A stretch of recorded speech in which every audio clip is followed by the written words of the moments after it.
Bueno, yo soy Ruth Cossack, casada con Seltzer. Mis padres eran los dos argentinos, pero de origen ruso. Mi mamá nació en Bernasconi. Mira.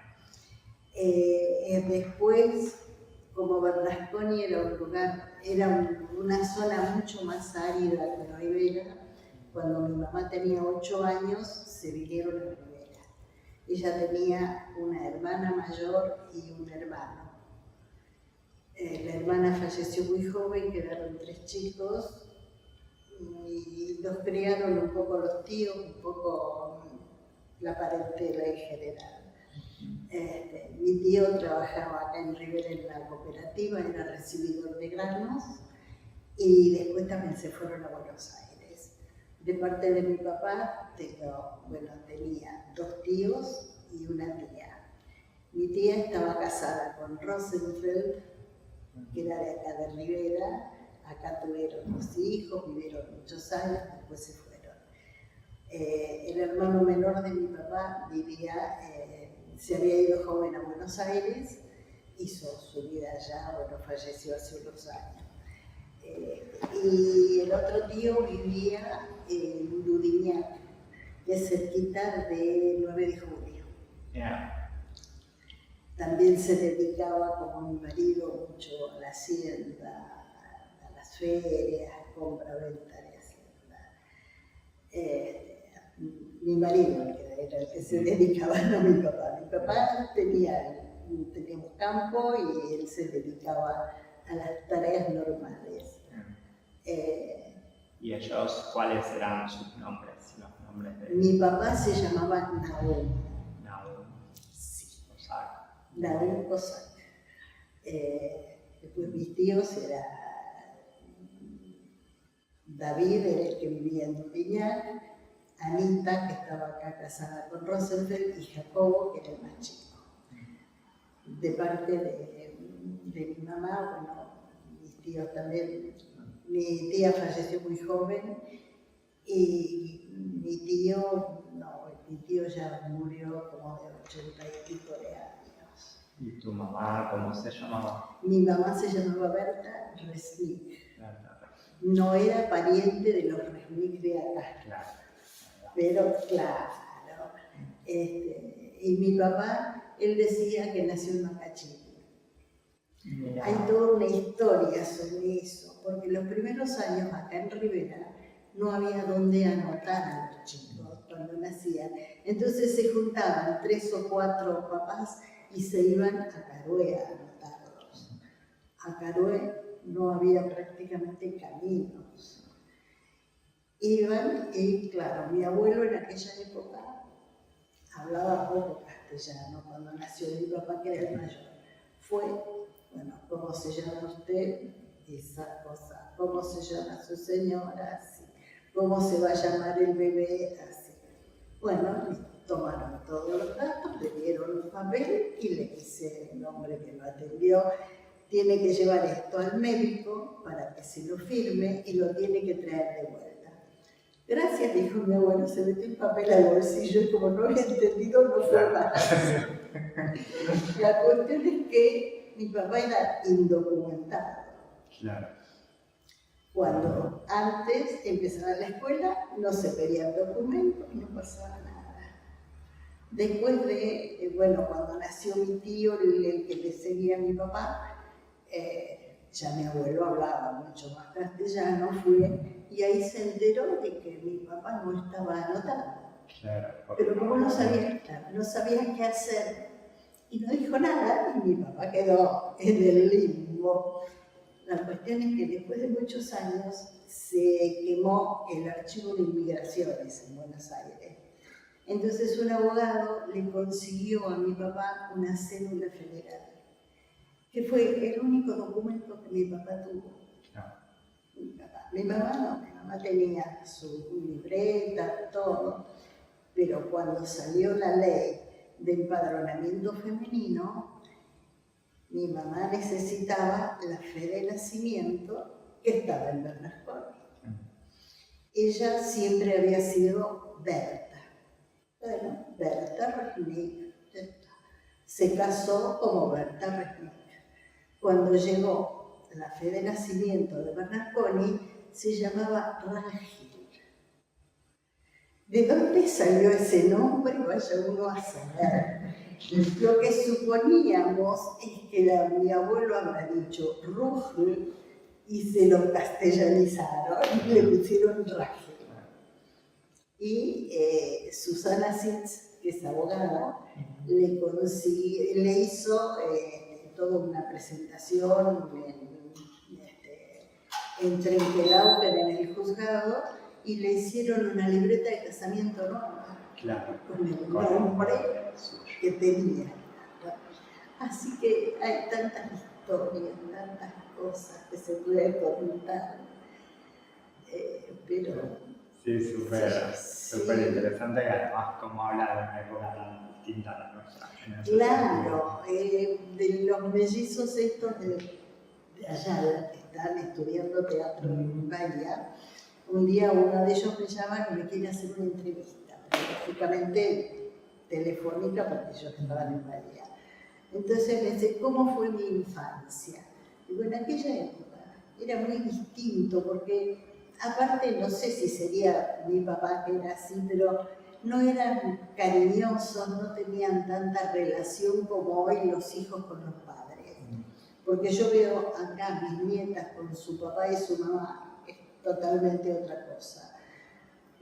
Mi papá, que alguna vez me haya dado un beso, prácticamente no me acuerdo. Y son distintas las épocas y yo no me quejo de mi infancia, no me faltó nada. En aquella época no sobraba nada. Pero a mí jamás, en mi casa nunca faltó ni un plato de comida, ni una fruta, ni ropa que ponerse. Mi abuelo estaba con nosotros en el campo. Una vez por semana venía al pueblo y compraba el diario. De noche ponía el farol en la mesa después que cenábamos, mientras mi mamá lavaba los platos, él nos leía el diario. Para todos, yo tenía 4 años. ¿Qué diario sería? Irische Zeitung. Claro. Y después compraban el Colono Cooperador, que tenía la mitad en iris y la mitad en castellano, los mismos artículos traducidos. No sé, claro, los artículos en los 2 idiomas. Claro, y hablaba mucho de las colonias, hay noticias de acá, de Rivera, había de casamientos, digamos, la lista de los invitados y montones de cosas así que hoy en día no existen. Tal vez alguien tenga algún ejemplar de esa revista. Bueno, acá en el museo algunos tenemos. De Irische Zeitung no teníamos hasta esta semana, que me parece que me dieron unas que no sé si son, después te voy a mostrar a ver si son eso porque no logro leerlo bien, pero creo que es eso. Sí. Y del Colono Cooperador, sí. Sí, el Colono Cooperador a mí me gustaba. Aparte, mi hermana mayor me lleva 9 años y me enseñó a leer y escribir a mí cuando yo tenía 5 años. Así que a mí todo lo que me caía a la mano yo leía.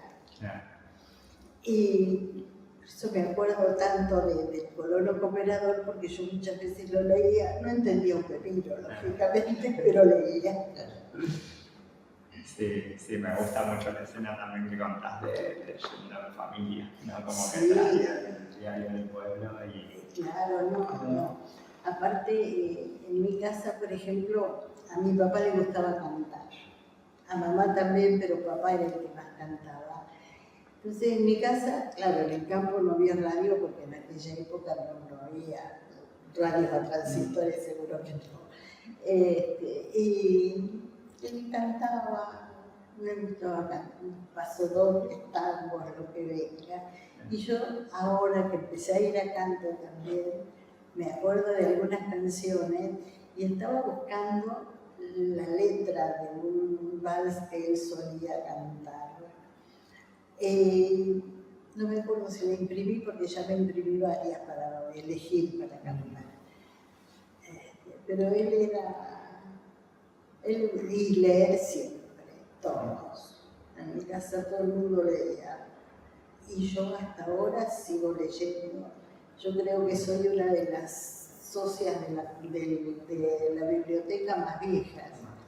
Y sí, de muchos años. Yo me hice socia a los 17 años y tengo 82. Y siempre fui sacando libros, hasta hoy. Así que... Sí. Bueno, te pregunto también sobre tus abuelos, que no hablaste de tus papás, y fueron tus abuelos los que venían de Rusia. Y bueno, ¿cómo se llamaban? Bueno, mi abuelo materno, no me acuerdo cómo se llamaba, yo era muy chiquita cuando él falleció y suelo visitar su tumba, ¿no? Y la mamá se llamaba Sara, que falleció joven también. Mi abuelo iba al monte con un carro a buscar leña para vender.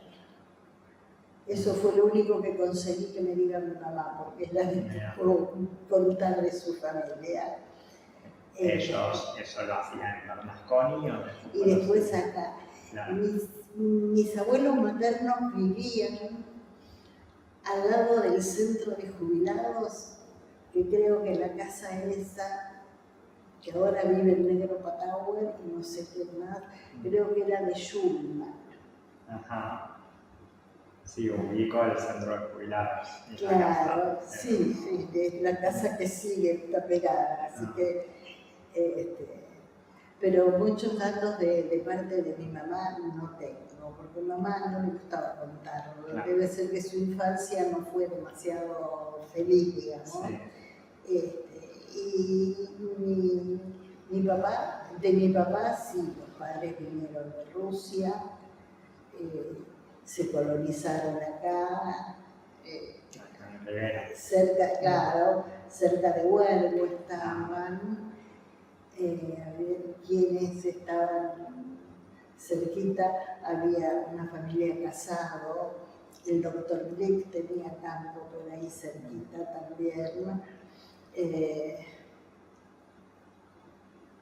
una familia Weber, pero judíos, no alemanes, porque Weber hay judíos y hay alemanes, de las dos ramas, digamos.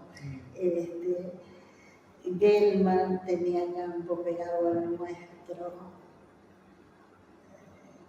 Simón Rosenfeld, que estaba cruzando la calle del otro lado. Así que, ¿Y te acordás sus nombres de tus abuelos paternos? Mi abuelo paterno era Isaac y la mamá era Rosa, creo. Rosa. Bueno, genial.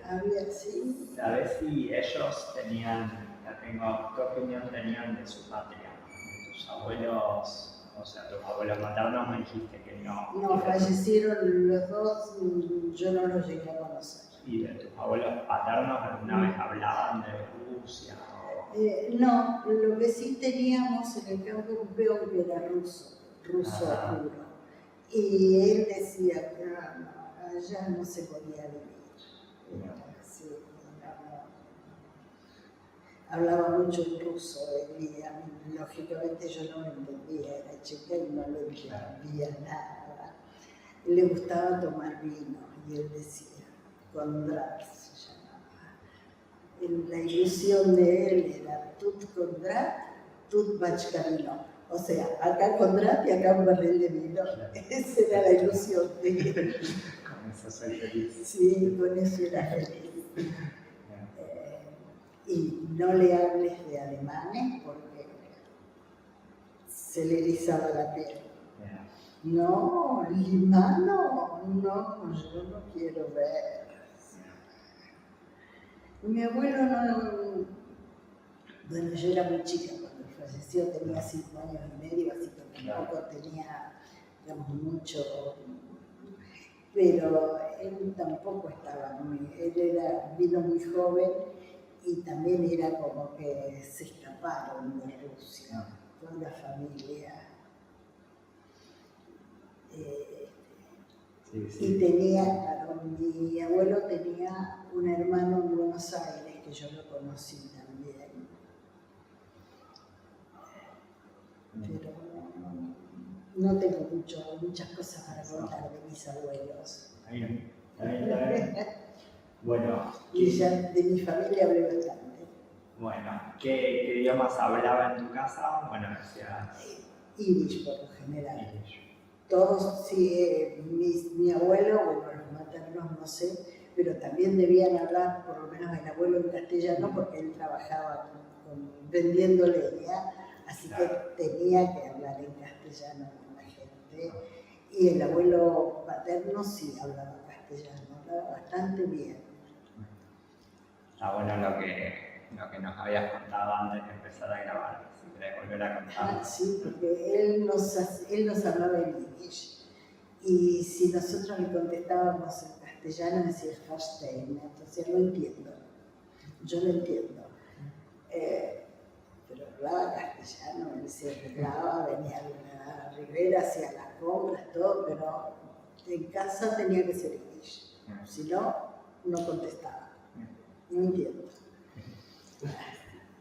Bueno, ¿cuál es el primer recuerdo que tenés de Rivera? Porque vos viviste en el campo, ¿no? Sí. Y venían para Rivera. Sí, veníamos, después yo empecé la escuela, entonces estaba toda la semana en Rivera.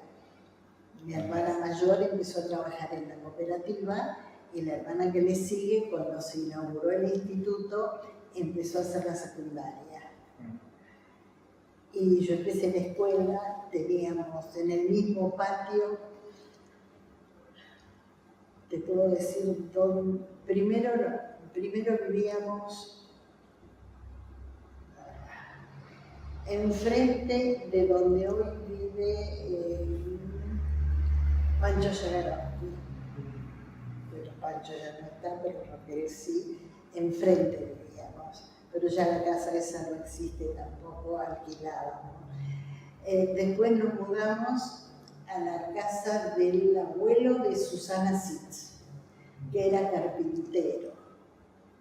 La casa está abandonada ahora, pegada a la casa que era de los padres de la mamá y del abuelo de Polo Alcayaga. Viste que está en la esquina y la casa que sigue por este lado, que tiene unas lonas negras puestas, qué sé yo, ahí vivíamos. Entonces vivían Pérez Sosne, que era el abuelo de Susana, que tenía la carpintería que él hacía los ataúdes. Un viejo alemán, que no sé qué trabajaba, porque yo era chica, que vivía en una piecita, su piecita debía ser, qué sé yo, no mucho más grande que la cocina. Después una familia Biliansky, que eran de Lapin, que después se fueron a vivir a Mendoza, y quedó una hija que vive en Mendoza y un hijo que vive en Neuquén. Y nosotros. Que yo estaba con mis hermanas, mi hermano estaba en el campo con mis padres, trabajando, ayudando. Cuando yo tenía 11 años, cuando tenía 9 años se casó mi hermana, mayor. Se fue a vivir a Buenos Aires. Entonces mi otra hermana se quiso ir también a Buenos Aires. Y mi hermano estaba con que le gustaba el campo como el perro a la cebolla más o menos. Entonces mi papá decidió vender el campo y nos fuimos todos a Buenos Aires. Vivimos 6 años. No le fue muy bien, volvimos a Buenos Aires, a Rivera, y mi papá tenía muchos años el bar del centro. Ah, mira. Así que si vos le preguntás a tu papá, tal vez se acuerda de Don Naúm, que tenía el bar. El bar del centro, sí. Mira. Y vos cuando contabas que vos habías venido a Rivera para estudiar, la escuela. que era la escuela 41. No, la escuela 12. La escuela 12. La escuela 12 y contraturno al Schule.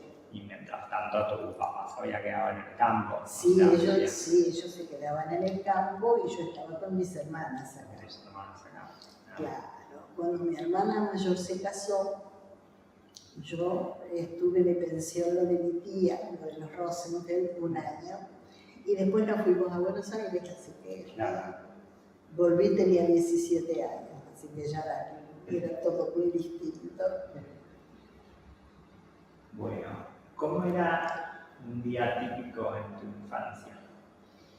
Un día típico en mi infancia, bueno, a la mañana, digamos hasta tercer grado, yo iba a la mañana al Schule y a la tarde a la escuela del Estado. Tenía de vecinos también a los Yegarotsky, que era un hermano de Pancho, que tiene una hija que tiene mi edad y vamos juntos a la escuela. Enfrente vivían los Raufresh, que tenían también 2 hijos, una hija y un hijo, que tenían más o menos mi edad, un año más, un año menos, pero por ahí. Y Arturo Biliansky, que vivía en el patio, así que nos juntábamos en patota a jugar todos los días. Después a las 5, cuando volvíamos de la escuela, cada uno merendaba en su casa y después nos juntábamos.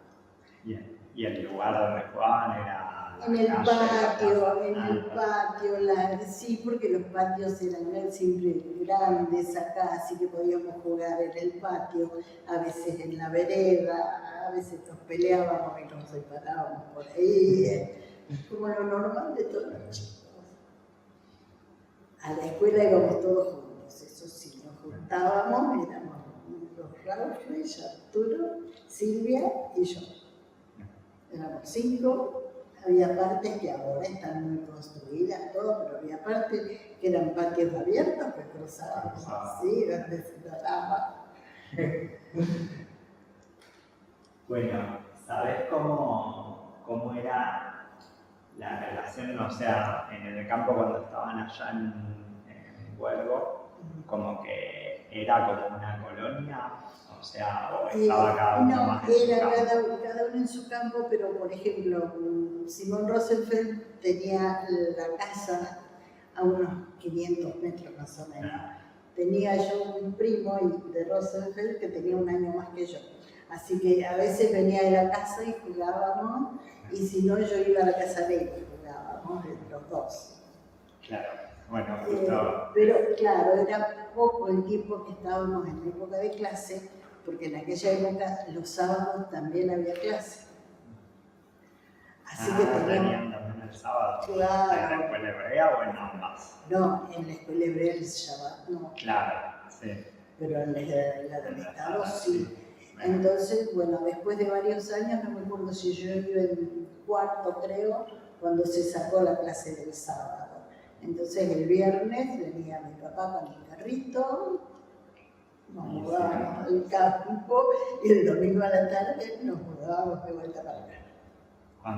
¿Cuánto tardaban en moverse? Y eran 3 leguas, así que sería, no sé yo, más de media hora. Sí.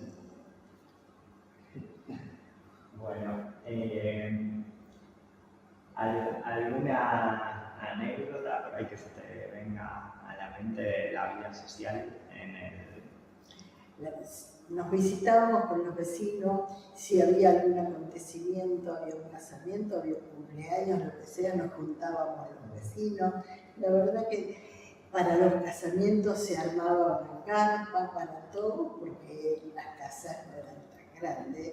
Y a veces nos juntábamos 30 vecinos, entre familias, con un hijo, con 2, con 3. Nosotros, yo tenía 2 hermanas y un hermano, así que éramos 6 de familia. Y así se juntaban y se festejaban. Y eran unas fiestas de lo más divertidas.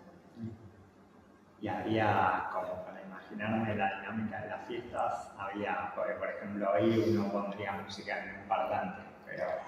Y sí, siempre había alguno que tocaba el acordeón, o que cantaba, que se bailaba, un share, qué sé yo.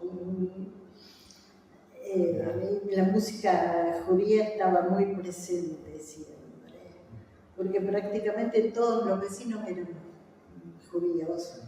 Y si había alguno que no era judío, se adaptaba a nosotros. Y hoy en día yo veo, por ejemplo, en Rivera no nos podemos quejar de antisemitismo. Algún antisemita tiene que haber, porque nunca faltó. Pero no hay demostraciones de antisemitismo. Porque antes en la escuela, cuando éramos chicos, por ahí era no, porque es un goy, entonces no nos juntábamos porque eran goy. Hoy ya no se ve eso. Hoy están mucho más, más tolerantes, digamos. Yo me acuerdo, un primo de mi papá, que era tío de Susana Sitz, él tenía una novia que no era judía y no le permitieron casarse. Nunca se casó. No. Y hoy en día, ¿quién da por ella? Sí, sí. Mis nietas, mis nueras, ninguna de las dos es judía. Y eso no nos molesta ya. Porque muchos años atrás, qué espanto, ¿no? Sí, sí. La vida cambió. En muchas cosas para mejor y en algunas para peor. Pero es así. Siempre decimos que todo tiempo pasado fue mejor, pero es relativo eso. Es relativo, no es tan así el tema. Sí, sí, sí, es cierto. Bueno, nombraba esto de la relación distinta por ahí, más afectuosa, ahora que se tiene dentro de la familia. Claro, sí, sí. Eso es más abierto. Sí, más abiertas las relaciones, más abiertas entre los chicos mismos, entre la juventud, digamos, son también más abiertos hoy. Y bueno, tengo mi hijo menor que vive en Buenos Aires, tiene 2 varones, entonces van a la escuela Ort. El mayor empezó la secundaria en la Ort y el más chico empezó directamente desde el primer grado. Entonces el más chico le dice al hermano, tenés que hacer bar mitzvah. Yo no voy a hacer bar mitzvah, dijo. ¿Cómo no vas a hacer? Bueno, y no hizo. Y tiene 14 años. Y el más chico ya cumplió 12 y dijo que él sí va a hacer bar mitzvah. Claro, está en el ambiente, es distinto. Él te puede hacer un pan para el Seder o para el Shabbat, para el Kabbalah Shabbat. Aprendieron en la escuela a hacer el pan. Claro. Sí, sí. Y encima le gusta cocinar.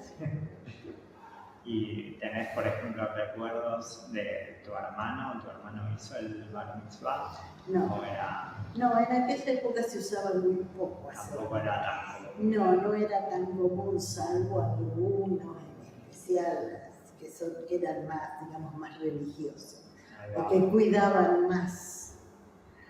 En casa, por ejemplo, para Pesach, mamá ponía en una bolsa blanca de harina el pan, la harina, todo lo que era hametz, lo sacaba y lo colgaba en un gancho alto en el galpón y no entraba nada. Hasta el último día de Pesach no entraba nada que tenga harina.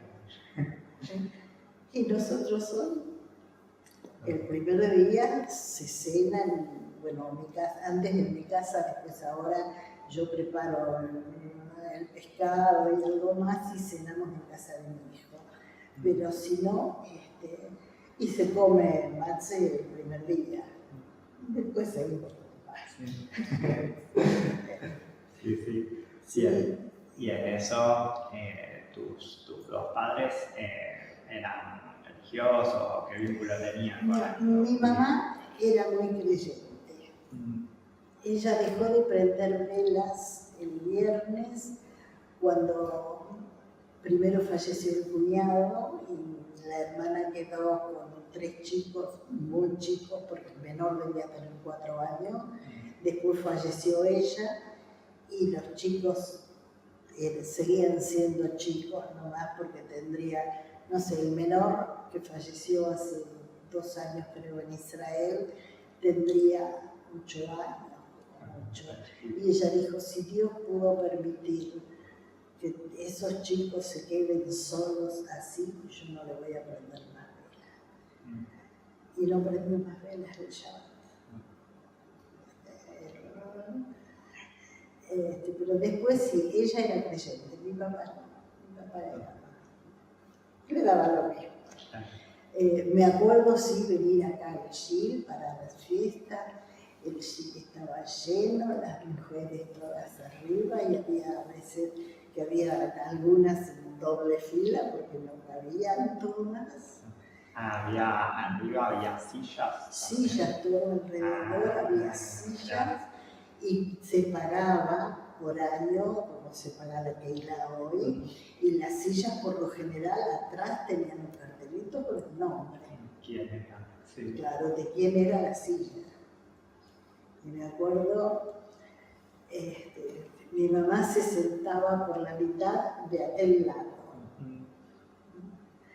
Y estaba el viejo Herman, el abuelo de Gustavo, que si empezaban las mujeres a hablar un poco, los hombres también, golpeaba la mesa y decía, ¡cállense!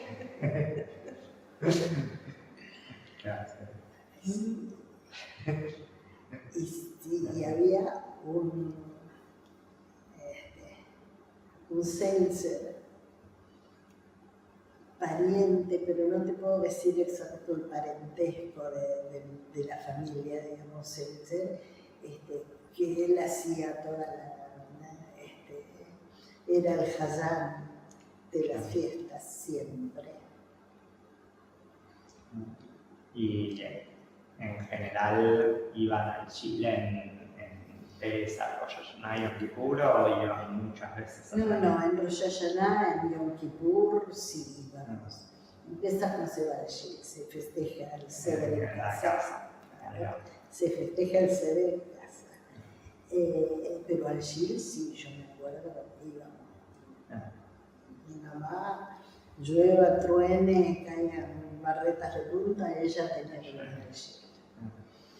Y mi papá decía que no venía mucho porque el sombrero le hacía doler la cabeza.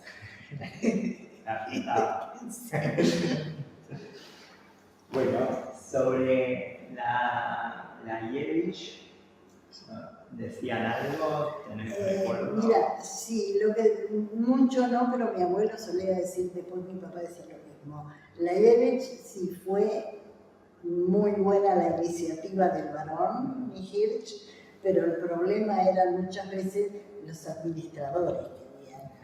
Aparte que no te perdonaban un centavo. Llegaba la fecha que tenías que pagar y tenías que ponerte. Así tengas que vender la última bolsa de trigo que tenías para pasar el año, había que pagar. Después había un administrador que también vivía en el campo. Era Ram de apellido. Era muy distraído. Alguna vez le pasó que se iba con el sulky, con el caballo de tiro, y paraba alguno y le preguntaba, ¿no viste mi caballo?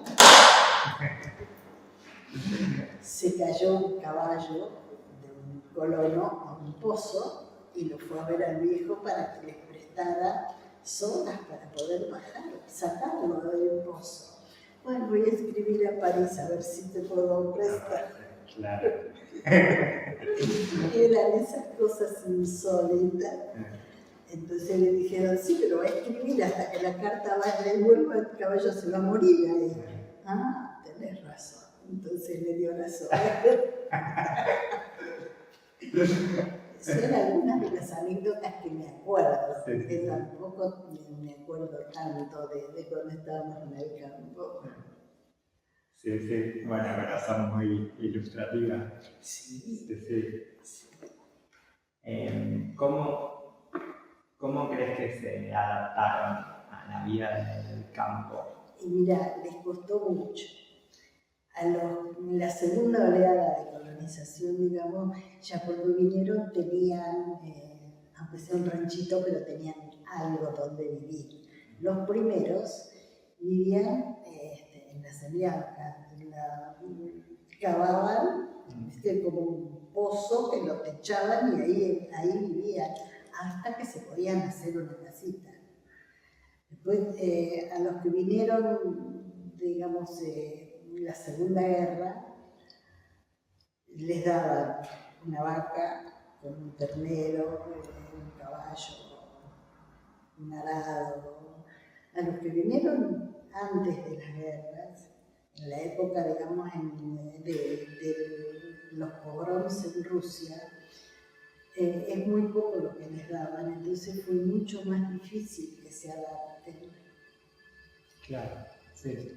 Pero después, y de a poco se fueron acomodando, se adaptaron, aprendieron, porque los que vinieron, por lo general como en Rusia, no podían tener campo, tenían que ser profesionales, digamos, eran comerciantes, muchos eran sastres, ¿viste? Por eso hay tantos sastres, o había en una época muchos sastres judíos y muchos negocios de ropa, porque lo traían de Rusia eso. Claro. Pero después acá, cuando cayeron al campo, no sabían cómo ordeñar una vaca, no sabían arreglarse, entonces había algunos criollos que les ayudaban, les enseñaban, les daban una mano, y por un lado les ayudaban y por otro lado se aprovechaban de ellos. Porque no hablaban el idioma, no tenían la menor idea de lo que era campo. Con eso es una lástima que murió Cito Golding, porque él sabía mucho de la historia de la zona. Y mi cuñado Abraham también tenía mucho, pero ninguno de los dos está allá, así que... Y después de los viejos que puedan tener muchas anécdotas, muchas cosas, me parece que el único que puede quedar es Arturo Melamed, que no sé si está en condiciones de que lo entrevisten mucho. No. Bueno, a Cito y Arturo ya los entrevistamos, ¿eh? Sí, llegamos. Sí, Cito era un tipo que tenía anécdotas, aparte la memoria, porque vos lo agarrabas y él te decía, en esa cuadra, acá vivía fulano, ahí vivía Mengano, después estaba el negocio de no sé quién, después se acordaban de todo. Cosas que ellos se acordaban de la gente que vivía, que no me acuerdo yo. Es increíble la memoria y además las cosas que contaban de aquellos tiempos de María Castaña. ¿Sí? Y era interesante escucharlos. Cuando fue esa famosa ley 125 que íbamos a la ruta a repartir volantes, había ido mi cuñado Abraham, que él tenía una filmadora, y se puso a filmar, y vino nuestro intendente, que en paz descanse, Alberto Gut, y le dijo, metete la filmadora en el culo. Es una anécdota de Alberto, el tío Alberto. Pero Alberto, cuando estuvo de intendente, él hizo mucho por Rivera, que ningún otro intendente hizo. Porque Antonio Lapacó también estuvo de intendente y él hizo todo para Peruel, pero para Rivera nada. Así que hay que verlo, el lado bueno y el lado malo. Tengo como el Estado de Israel, el nacimiento. ¿Tenés algún recuerdo de cómo En Rivera impactó mucho porque era, como se dice hoy, es el único país donde no te van a decir judío de mierda. Y en aquella época había un poco más de división, digamos, entre los judíos y los católicos. Y en ese momento, cuando se fundó el Estado de Israel, los judíos, lógicamente, era una fiesta. Yo tenía 5 años, pero yo me acuerdo que de los comentarios de los familiares, de los más cercanos, por lo menos no nos van a decir váyanse, salgan de la Argentina porque no íbamos a tener a dónde ir y antes no teníamos. Bueno, así que fue un acontecimiento para todos, muy bueno, muy interesante. Bueno, de tu familia algo contaste, pero cuando deciden irse del pueblo, digamos, Sí. ¿tenía que ver con una cuestión con qué tenía que ver? No, tenía que ver con que mis 2 hermanas ya estaban en Buenos Aires y mi hermano no le gustaba mucho el campo y a papá se le complicaba y entonces, bueno, se vendió el campo, compraron un negocio que no les fue bien, después mi papá, ese negocio se vendió, después mi papá trabajaba, mi hermano también, lógicamente, porque ya era grande, porque me llevaba 7 años, así que si yo tenía 12 años, él tenía 19. Hizo el servicio militar cuando ya estábamos en Buenos Aires, pero como las cosas no andaban y acá y le ofrecieron el bar, así que nos volvimos a Rivera y mi papá creo que 14 o 15 años atendió el bar del centro. Así que hay mucha gente que se acuerda de él. Y sobre eso, sobre qué era el bar del centro en el pueblo. Era un lugar de reunión porque después de almorzar había un montón de hombres que iban a jugar al dominó, al buraco, al no sé qué, pero se juntaban, qué sé yo, 5 o 6 mesas, de 4 o 5 en cada mesa, y el que perdía pagaba la consumición. Eso era así. Después ya de a poco la gente fue dejando de ir al bar así después de... Pero cuando había cine, sí, se juntaba mucha gente. En aquella época se daban 2 películas y en el intervalo venía la gente al bar a tomar café, los chicos a comprar golosinas. Había mucho movimiento. Sí. Bien. Bueno, está sobre si alguna vez sentiste antisemitismo, algo. No, la verdad que explícitamente no. Algunos me te miraban medio torcido, pero nadie me dijo a mí, raja de acá porque se ofendía. Sí. Hoy tampoco pasa tanto, pero vos sabés quién te quiere y quién te mira torcido. A ustedes les habrá pasado también. Sí.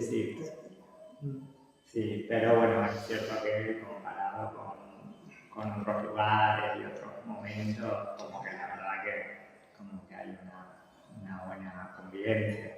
Sí, y bueno, yo conozco una señora que dice, mis hermanos y yo comíamos y nos vestíamos gracias a que mis padres trabajaban con los obreros.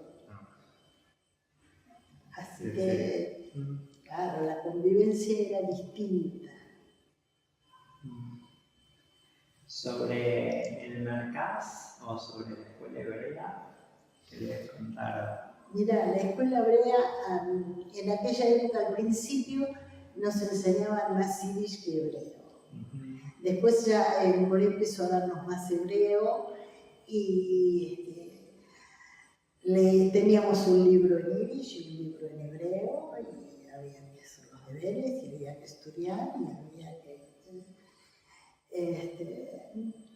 y éramos, claro, todos los alumnos juntos, porque estábamos en un aula y había un maestro. Claro. Así que no había tutía, éramos todos juntos.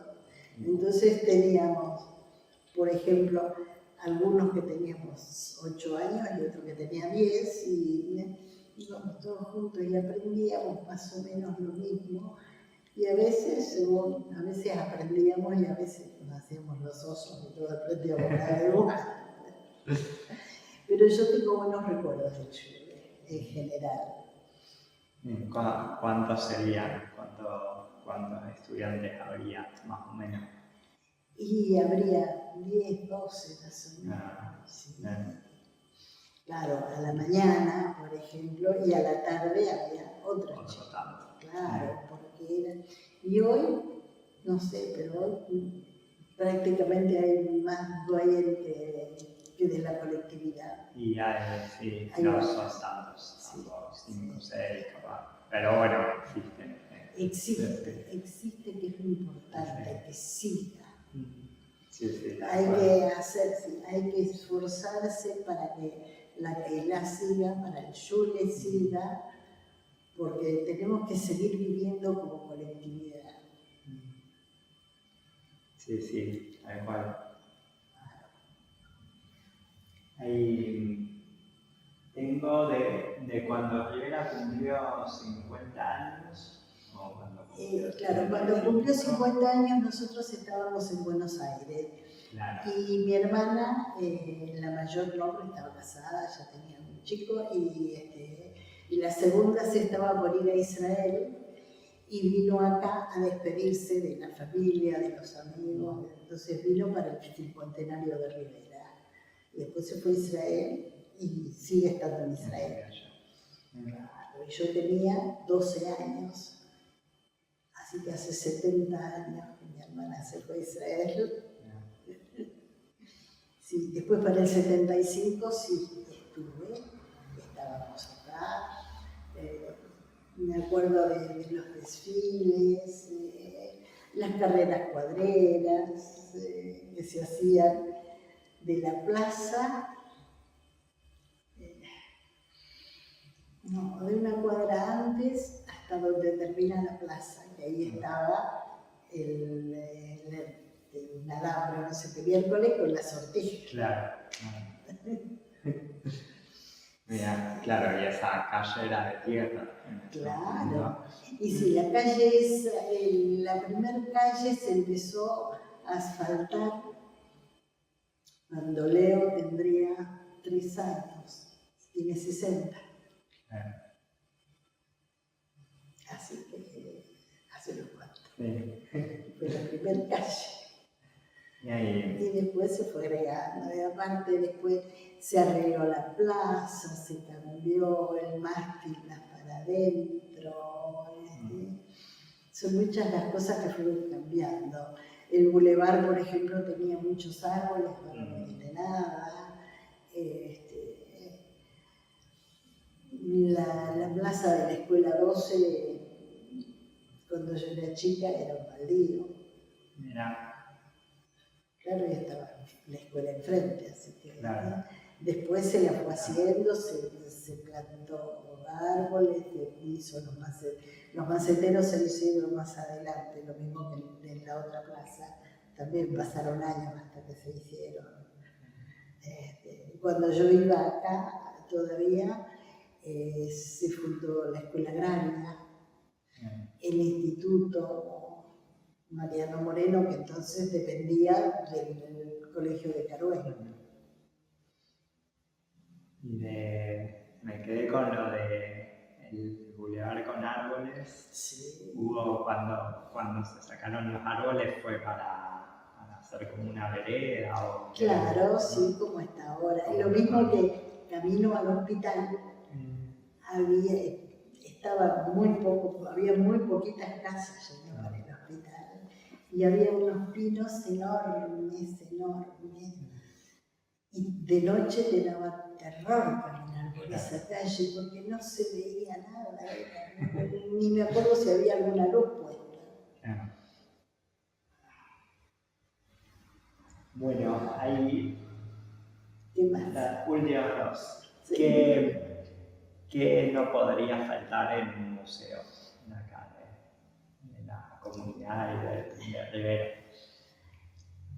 Mira, yo pienso que lo que no podría faltar son, por ejemplo, bueno, muchas cosas que están acá en el SHIP, en la vitrina, que es el pisque, digamos, ¿no? Que hay candelabros, que todas esas cosas. Yo no tengo, bueno, candelabros sí tengo dos que eran de mi mamá, pero yo tenía algunos que eran de mi abuela Resnik, que vino una prima de Israel y se lo llevó. Pero yo pienso que todas esas cosas no pueden faltar. Después, artefactos de cocina. Yo tengo un pimentero de madera, así chiquito, que tiene pimienta todavía, que mi mamá nunca la sacó y yo tampoco, que yo te la puedo dar para el museo, porque era de mi abuela materna. ¡Wow! Claro, imagínate vos que mi mamá nació en 1913, así que ¿cuántos años tiene ese pimentero? Tremendo. Sí, sí. Claro, y era la menor de 3 hermanos. Después no, tengo, por ejemplo, una sopera que era de mi suegra, que era regalo de casamiento. Y yo la vez pasada estaba sacando cuentas que esa sopera debe tener 100 años. Pero esa no te la voy a dar. No, aclaremos antes de... Podemos sacarle una foto. Sí, fotos sí, ningún problema. Es una sopera blanca, muy linda. Del pisque que nombraste, ¿vos tenés recuerdos de ese? Sí, tengo recuerdos de que había en mi casa, que después no sé qué se hizo con ese pisque, y en el Yule el viernes teníamos que traer una moneda para poner en el pisque. Sí, eso era infaltable. En aquella época eran monedas lo que traíamos, porque no había para más que eso. Claro, pero siempre se traía una moneda. Y había una fecha que se vaciaban todos los pisques y toda esa plata se contaba y se la mandaba a Buenos Aires, pero no me pregunte, a la que irá, supongo, de Buenos Aires, se mandaba porque todo el pueblo, en todas las casas había un pisque. Y acá en la vitrina en el SHIP hay un pisque. Cuando yo vine con la profesora de fotografía, que vinimos al SHIP y sacamos montones de fotos, y yo después le mandé a tu papá fotos de acá, porque me dijo no tengo ninguna, entonces yo le mandé las que me parecían mejores, ¿no? Me acribillaron a preguntas, porque claro, yo era la única de la colectividad. Claro. Así que todos venían a preguntarme a mí, y había cosas que yo les podía explicar, y había cosas que yo tampoco sabía. Porque sé más o menos, pero no tanto. Bueno, ¿y alguna anécdota que te quede por contar? ¿Qué sé yo? De los chicos me acuerdo, estaba el padre de Teresita Altman, ¿sabes? La conoces a Teresita. Sí. Bueno, el papá de ella iba conmigo al Yule. Y nosotros le decíamos el sapo, porque tenía boca grande, así. Nosotros le decíamos el sapo, y él lógicamente se enojaba. Pero son esos sobrenombres que siempre se ponen. Entre los chicos se buscan. Leo fue a la escuela agraria. Y le decía, el rector de la escuela agraria era el ingeniero Schwimmer, y no me acuerdo cómo le decían a él, pero tenía una caricatura que le habían hecho, él la tenía colgada en su oficina. Había un chico. Yo iba. Sí. No me acuerdo cómo le decía, a Leo se debe acordar. Pero había un chico que era de Guadalajara. Si había 10 materias, él se llevaba 9 por ejemplo. Entonces, él solo se hizo la caricatura e iba por la ruta con la carretilla llevando las materias que se llevaba y se caían los cartelitos. Bueno, sí, era compañero de Leo, creo. Y venían los chicos, como era la primera escuela agraria de la zona, de una zona muy grande, venían chicos de lejos y estaban en el internado, claro, estaban de lunes a viernes acá en la escuela. Y estaba tu abuelo de profesor, sí, y después estaba Mario Balanovsky de profesor, que los llevaba al campo a trabajar con la hacienda, qué sé yo, que no le hicieron a Mario cualquier churía. Por ejemplo, ponerle, él tenía un jeep, ponerle una foto de una chica desnuda del limpiaparabrisas y él se subía y la manoteaba, después se daba cuenta que estaba afuera, tenía que bajar, sacarla. O así como que no quería la cosa, sacudirle la cola de una vaca y salpicarle los anteojos con bosta. Y ese tipo de cosas que hacen los chicos. Sí, sí. Está bueno saber que se portaban así desde hace tiempo. Sí, no lo conocieron a Rubén Sitz. A Javier, no sé si lo conociste. Sí, porque era papá de Natalia y Ariel. De Natalia y Ariel. Y Natalia y Ariel tienen la misma edad que mi nieta mayor, que Victoria. Claro, sí, sí. Y Rubén era así bastante fornido y era muy belludo. Donde ahora está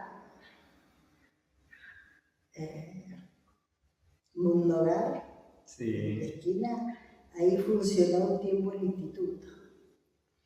Y estaban los armarios esos metálicos que deben seguir habiendo ahí, y Rubén se escondía y la asustaba a Rebeca Lester. Rebeca era profesora de piano. Ella tenía un problema en la lengua y hablaba mal. Era soltera, una mujer ya bastante grande, y le gustaba un poco el trago. Rubén se escondía ahí, cuando ella venía, él sacaba el brazo y le hacía ¡oh! Ella se pegaba cada susto, salía corriendo. Javier ató una zapatilla en la zona de la bandera. Entonces fueron a bajar la bandera cuando terminaban las clases. Rola era el rector del instituto. Bajaba la bandera y subía la zapatilla. Son esas historias. Bueno, Javier era despistadísimo, que llegaba al colegio y se daba cuenta que no tenía ni siquiera un avión. Entonces iba y le pedía a la hermana, Laura, me da una hoja de carpeta y un avión. Ese era Javier Cinza. Cualquier cosa. Pobre Javier, que joven se fue. Pero bueno, y Rubén era fatal, con unas cargadas a los profesores. Otro que era fatal era Titi Bailman. Titi cada 2 por 3 caía a la rectoría por algo que hacía. Un día abre la puerta, Rola estaba agachado, así buscando algo en un tipo biblioteca, no sé, tenía libros, papeles, qué sé yo. Tite abrió la puerta con ganas, lo tiró a Rola al piso, y Rola del piso lo mira y le dice, ¿y ahora qué quiere, va a entrar? Eso fue una anécdota que siempre nos acordamos. Qué sé yo. Después teníamos, cuando yo empecé la escuela primaria, la directora era Antonia Traba. Tenía 2 hijas. Y era petiza, así, petiza. Mi altura tendría, yo no soy nada alta, así que más o menos calculo por ahí andaba. Y siempre, y ella vivía donde después fue el jardín, arriba en la escuela. Sí. Donde ella vivía ahí con las hijas. Y tenía un hijo que ya mayor, que ya no vivía con ella. Y después ella se había juntado con un chofer. Y ella falleció y las hijas siguieron viviendo al campo, estando con Jacobo Schuffer en el campo y lo atendieron. Él se enfermó ya con problemas complicados, grande, y las hijas vinieron, se lo llevaron a Buenos Aires, lo internaron en Buenos Aires, y un médico le dijo, y bueno, ¿qué quiere? Pero es un hombre mayor, tiene, no sé, 85 años. La menor lo miró y le dijo, porque es viejo se tiene que morir y usted no va a hacer nada por él. Y ya hacía años que la mamá se había muerto y ellos siguieron con la relación de él. Claro. Era un tío de Susana, ¿sí? Claro, sí, o sea, no lo conocí, pero me No, llegaron sí. historias de él porque donaba, o sea, por donaciones Porque así. siempre en las asambleas de la cooperativa se peleaba con alguien, porque era de discutir mucho. Sí. Y Susana quería que la calle donde ella vive ahora, que tienen en la casa, Que le pongan el nombre de Jacobo. que le pongan Jacobo. No sé, bueno. sí, no sé si lo consiguió o no. No, y creo que el Consejo Deliberante Claro, decide, sí, el estaría Consejo bueno. Deliberante. Claro, ella presentó, no, realmente sería bueno porque fue un tipo que colaboró mucho con las instituciones, hizo... Y ahí que salió que no te lo pregunté, tengo que agregar en esta, pero sobre la cooperativa y lo que significaba para el pueblo.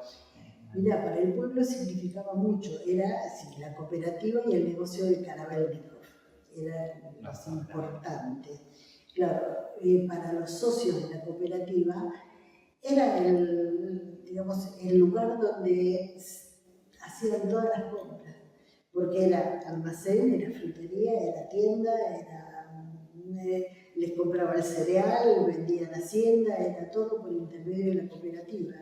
Y el día pero realmente, yo no voy a decir la culpa es de Gabay, pero yo creo que fue mala administración del gerente y de la comisión directiva, porque si las cosas iban mal y el gerente se hacía el oso, la comisión directiva tendría que haber tomado otras medidas.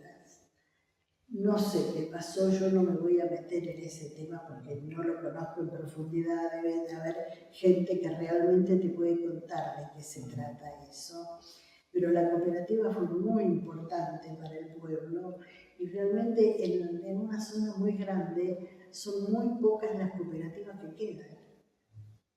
Porque que yo sepa está Atreucó, en Macachí, y la cooperativa de San Martín, en La Pampa, y no sé si hay otra cooperativa en la zona. Sí, es cierto. Es cierto que ya en su época la cooperativa de granjeros era era como importante también en la zona. Sí, Por sí, eso, porque era no importante. es tan usual que haya. Claro, era muy importante y les ayudó mucho a los chacareros. Los chacareros llevaban la cuenta de la cosecha. Claro. Y el otro lugar grande que decís, lo de Carabel, que tenía ferretería, también vendía maquinaria. Y después se fue achicando, falleció uno de los hermanos, qué sé yo, y terminó cerrando, vendiendo. El hijo del hermano que quedaba se fue a vivir en Inglaterra, era actor, medio bohemio. Y terminó, sí. ¿Y dónde quedaba? En la esquina donde Eleno tenía la mueblería. Ahí va. Ahí era. Sí, sí. También era muy importante. Bueno, muchas gracias por todo lo que nos compartiste.